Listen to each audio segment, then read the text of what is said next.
एक से निर्दलीय प्रत्याशी शिल्पी शर्मा जीती हैं। देखिए रंजना, निर्दलीय इसलिए खड़े होते हैं, जो लोग चाहते हैं उनको अपने चेहरे पे वोट मिलते हैं, जिनको भरोसा होता है कि जिनके साथ जन समर्थन होता है, लोग भरोसा करते हैं। उनको ये लगता है कि कांग्रेस या बीजेपी से वो नहीं है उनके सदस्य है, या उनको उम्मीद नहीं रहती कि टिकट मिलेगी, क्योंकि टिकट मिलने की उम्मीद तो वो अपने चेहरे के भरोसे पे चुनाव लड़ते हैं। छोटा चुनाव है, यही वजह है कि निर्दलीय जीत कर सामने आ रहे हैं।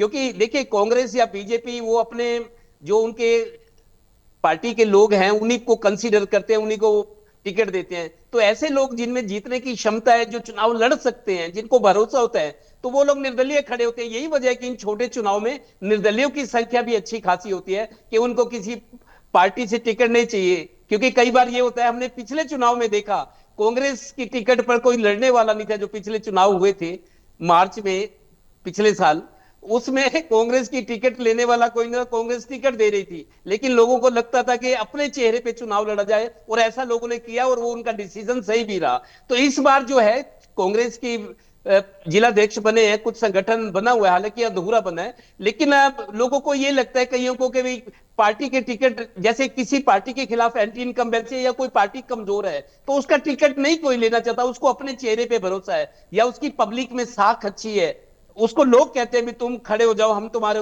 वोट सपोर्ट करेंगे। तो ऐसे लोग भी आते हैं निर्दलीय के तौर पे, जिनके साथ समर्थन होता है। यही वजह है कि इन छोटे चुनाव में निर्दलीय जीत कर आते हैं, और बाद में वो अपना डिसीजन लेते हैं कि हमें करना क्या है, किसके साथ रहना है या निर्दलीय रहना है। हम्म। तो यही वजह है कि कई लोग बागी होकर लड़ते हैं, कई निर्दलीय लड़ते हैं, कोई इसलिए भी लड़ता है कि उनको पता है पार्टी टिकट तो देगी नहीं, चुनाव लड़ना है तो अपने चेहरे पर चुनाव लड़ा जाए। यही बिल्कुल। वजह है और कि इन चेहरे का छोटे एक चुनाव प्रभाव में भी होता है, निर्दलीयों की चेहरे का एक संख्या। प्रभाव भी होता है, क्योंकि हम रेवाड़ी की बात कर रहे हैं। जी तो देवेंद्र, जैसा कि हमने कहा कि पहले भी हम इस पर चर्चा कर रहे थे कि राव इंद्रजीत सिंह का क्या प्रभाव है, इसके लिए प्रमाण की जरूरत नहीं है।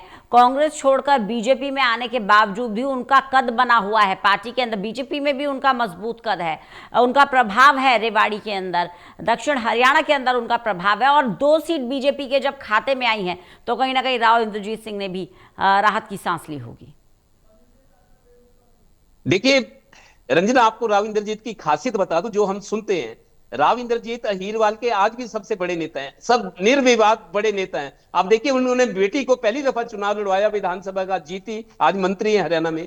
राव इंद्रजीत के बारे में ये भी मैंने सुना है, जो उनको जानते हैं, चूंकि अहीरवाल से जो हमारे सूत्र होते हैं, जो जानते हैं, वो जो सही जानकारी, सटीक जानकारी देते हैं, वो ये बताते हैं कि राव इंद्रजीत ऐसे नेता हैं जिसके सिर पर हाथ रखे, जिसकी पैरवी करे, उसको टिकट ही नहीं देते, अपनी तरफ से 5 लाख रुपए भी देते हैं, ये भी मैंने सुना है। मतलब उन पे भ्रष्टाचार के आरोप भी कभी नहीं लगे। राव इंद्रजीत की सबसे बड़ी क्वालिटी अब तक उनका सर्वाइवल, उनकी बेटी का पहला चुनाव लड़ना, जीतना, मंत्री बनना। तो आप उनका रुतबा देखिए, पिता उनके कभी मुख्यमंत्री थे शुरू के दिनों में जब हरियाणा बना। तो राव इंद्रजीत के बारे में ये है कि जिसका साथ देते हैं, जिस पर हाथ रखते हैं, उसको उसकी नैया पार लगाते हैं, और अपनी तरफ से आर्थिक मदद भी करते हैं। इसी वजह से उनका कद बहुत बड़ा है हीरवाल की राजनीति में। शायद इसी वजह से वो जीतते गए, और तीसरी बार मोदी सरकार में आज भी वो मंत्री है, और बेटी हरियाणा में मंत्री है। तो उनको एक एज ए पॉलिटिशियन लोग उन पर भरोसा करते हैं। उन पर जैसे इतना लंबा उनका कार्यकाल है, कोई भ्रष्टाचार का आरोप भी कभी नहीं लगा।